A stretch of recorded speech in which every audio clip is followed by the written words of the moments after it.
Imagine, just for a moment, a world without a name for something you see every day. Back in ancient Greece and Rome, there was no word for autism. No one spoke of Asperger's syndrome either. But people with traits we might recognize today were certainly there. They were the quiet children, the ones who seemed lost in their own worlds. They were the adults who could recall astonishing details, but struggled with even the simplest conversation. These individuals weren't invisible. They were simply explained in different ways. Their stories aren't found in medical textbooks, but are hidden in philosophical debates, myths, and even in the casual remarks of ancient writers. To find them, we have to become history detectives.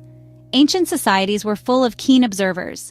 Philosophers in Athens and physicians in Rome spent a lot of time thinking about human nature. They noticed when someone was different, they saw the person who avoided eye contact or repeated the same movements over and over again. They described people who had intense, singular passions, focusing on one subject with a brilliance that seemed almost divine. The ancient Greeks were, kind of obsessed with balance and order. They believed the entire cosmos was governed by a set of rules and the human body was no different.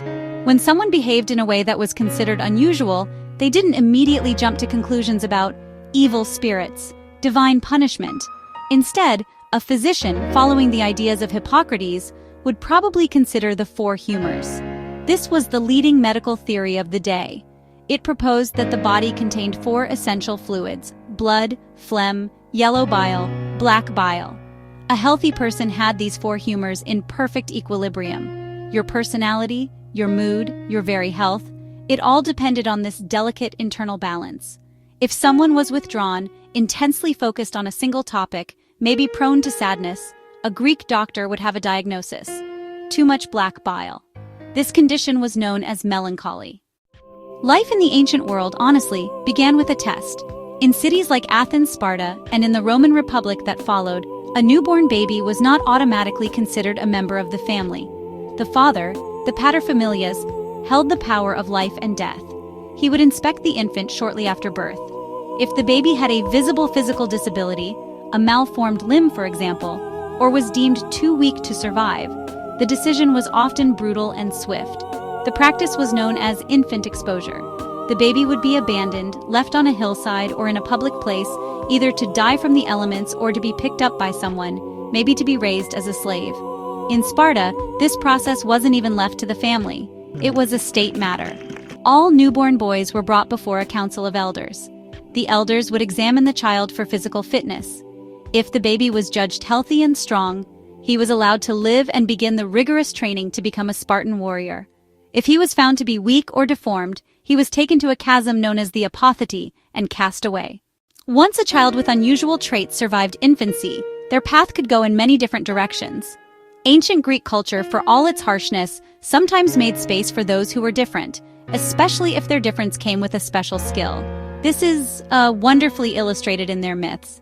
Think of the god Hephaestus. He was the blacksmith of the gods, a master craftsman who created magnificent weapons and automata. But he was also described as having a physical disability and being socially awkward. He was cast from Mount Olympus by his own mother, Hera, because of his appearance. Yet his incredible skill, his intense focus on his forge, made him indispensable. He was both an outcast and a vital part of the divine world. This pattern appears again and again. The Greeks were fascinated by people who broke the mold. Take the philosopher Diogenes the Cynic. He lived in a barrel in the marketplace of Athens, rejected all social conventions, and spent his days challenging the beliefs of his fellow citizens. Many people thought he was completely mad, but others, including Alexander the Great, saw a strange kind of wisdom in his behavior. He was a social outcast, but he was also a famous public figure. His refusal to conform to social norms was the very thing that made him a legendary philosopher. The Romans, in many ways, were the cultural heirs of the Greeks.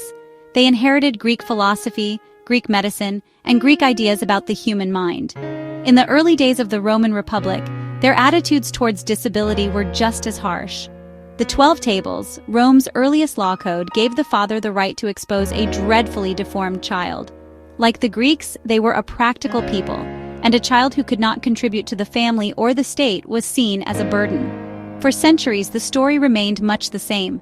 A visible disability at birth was often a death sentence. Social and intellectual differences that emerged later were judged case by case. As Rome grew from a republic into a vast empire, something began to shift. With immense wealth and a more complex society, attitudes started to soften ever so slightly. The absolute power of the father began to wane. By the 2nd century AD, the law had changed. Infant exposure was officially outlawed, though it still happened in secret. We start to see evidence of people with significant disabilities being cared for within families.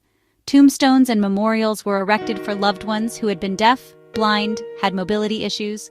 These inscriptions speak of affection and loss. These individuals were valued members of their families. Stoicism became very popular among the Roman elite. Stoics taught virtue was the only true good. They argued one should show compassion to all. We are part of a shared humanity. The later Roman Empire saw the rise of Christianity, a new idea that every human life was sacred in God's eyes.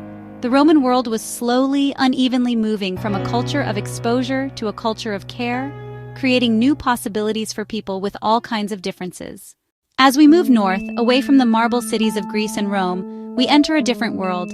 In the misty forests and boggy landscapes of Iron Age Europe, Celtic tribes had their own ways of understanding difference.